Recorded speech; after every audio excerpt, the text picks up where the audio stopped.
लोकसभा चुनाव 2024 को लेकर फलौदी सट्टा बाजार गर्म। उत्तर प्रदेश में किसकी होगी बहार और कौन होगा सियासत से बाहर, सट्टा मार्केट ने किया खुलासा। बीजेपी, सपा या फिर अन्य, किसका पलड़ा भारी और किसके राज तिलक की है तैयारी। सटोरियों ने जमकर लगाया है पैसा और साबित कर दिया अब की बार होगी आवाम की बहार। देखिए उत्तर प्रदेश की 80 लोकसभा सीटों में से कितनी सीटें बीजेपी जीतेगी और कितनी सीटों पर होगा सपा का कब्जा। सट्टा मार्केट के आंकड़ों ने बढ़ा दी नेताओं की चिंता। लोकसभा चुनाव का दौर जारी है और दौर जारी है अनुमानों का। सियासी रणनीतिकार और सियासी जानकार अपने अपने अनुमान लगा रहे हैं कि कौन जीतेगा और किसे हार मिलेगी। लेकिन इस बीच सट्टा बाजार भी गर्म हो गया है और उत्तर प्रदेश की 80 लोकसभा सीटों में से कितनी सीटें सपा को मिलेंगी और बीजेपी को लेकर क्या स्थिति है, इस पर अपना प्रेडिक्शन जारी किया है। फलौदी सट्टा बाजार सबसे ज्यादा चर्चाओं में रहता है और इस बार फलौदी ने उत्तर प्रदेश को लेकर जो अपना रुझान दिखाया है उसने कई दलों की चिंता बढ़ा दी है और कई दलों को खुश होने का मौका दे दिया है। वैसे राजस्थान के फलौदी जिले का सट्टा बाजार पूरे देश में चर्चाओं में रहता है। इसके आंकड़े जानकर कई नेताओं की धड़कनें तेज हो जाती हैं। देश में लोकसभा चुनाव के 2 चरणों के मतदान हो चुके हैं। किस पार्टी को कितनी सीटें मिलेंगी, कौन जीतेगा और कौन हारेगा, इसका आकलन लगना शुरू हो गया है।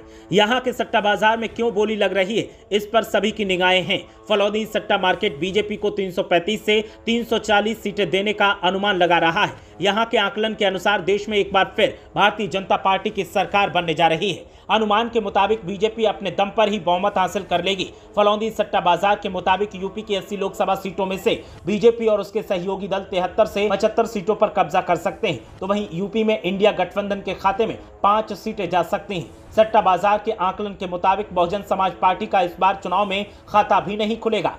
सट्टा बाजार के मुताबिक बीजेपी की 330 से 335 सीटों का भाव 1 रुपया है, जबकि 350 सीटों का भाव 3 रुपए और 400 सीटों का भाव 12 से 15 रुपए चल रहा है, जबकि एनडीए की 400 सीटों का भाव 4 से 5 रुपए ही चल रहा है। सट्टा बाजार के अनुमानों के मुताबिक बीजेपी को 400 पार सीटें मिलना काफी मुश्किल है।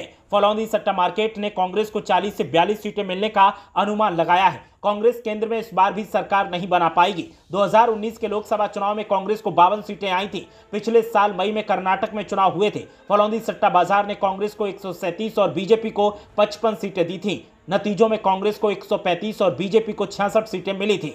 इससे पहले 2022 में हिमाचल प्रदेश में कांटे की टक्कर के बीच कांग्रेस की जीत का दावा किया गया था। ऐसा हुआ भी, इसीलिए सट्टा बाजार का आकलन सही माना जा रहा है। बता दें कि फलौदी सट्टा बाजार में हारने वाली पार्टी पर भाव ज्यादा होता है, जबकि जीतती हुई पार्टी पर भाव कम होता है। खास बात यह है कि फलौदी सट्टा बाजार का गणित उल्टा है। चुनाव में जिस उम्मीदवार का फलौदी सट्टा बाजार भाव कम है, इसका मतलब ये नहीं कि वो कमजोर है। कम पैसे के भाव का मतलब उस प्रत्याशी की जीत की संभावना उतनी ही ज्यादा है। अगर किसी प्रत्याशी के भाव ही नहीं निकल रहे हैं, मतलब उनके हार की संभावना प्रबल है। इस बाजार के लोगों के दावे हैं कि ये अखबार पढ़ते हैं, मीडिया रिपोर्ट्स पर लगातार नजर रखते हैं, नेताओं की सभाओं में कितनी भीड़ है ये देखते हैं, ये सटोरिये लोगों से बात करते हैं और वोटिंग प्रतिशत देखते हैं। इसके बाद ही ये अनुमान लगाते हैं। सटोरियों के इस बाजार में सबको अपने विचार रखने की छूट है। ऐसा कहते हैं कि गली गली घर घर सट्टा खेला जाता है। अगर किसी नेता पर जूता फेंका गया तो वो सीधा गिरेगा या उल्टा, इस बात पर भी सट्टा लग जाता है। पूरे हिंदुस्तान में फलौदी के सट्टा बाजार का नेटवर्क है। फलौदी का यह सट्टा बाजार काफी प्रसिद्ध है। ऐसा कहा जाता है कि इसका कारोबार करोड़ों में है। यहाँ रोजाना अघोषित तौर पर करोड़ों का सट्टा लगाया जाता है। लोकसभा चुनाव की वोटिंग के बीच लोगों के बीच ये जानने की उत्सुकता है कि किसकी सरकार बनेगी। राजस्थान के छोटे से शहर फलौदी की चर्चा हर तरफ है। हार जीत को लेकर अगर कहीं का सट्टा सबसे ज्यादा चर्चा में रहता है तो वो फलौदी का है।